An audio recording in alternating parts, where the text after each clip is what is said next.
Kumekuwa na changamoto kubwa sana kwa wafugaji kulalamika ugonjwa wa ndui kuweza kuingia katika mashamba yao. Sasa huu ugonjwa wa ndui ni ugonjwa ambao unasababishwa na virusi ambavyo vinaitwa Vipoxy virus. Hivi ni virusi vinavyoshambulia ngozi, midomo, macho na wakati mwingine hata koo la kuku.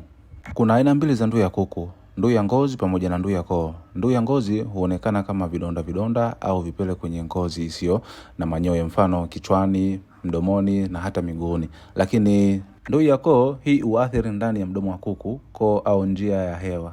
Hii ni hatari zaidi kwa kuku kwa sababu hushindwa kupumua au kula vizuri, na wakati mwingine vifo vinaweza vikatokea kwa wingi.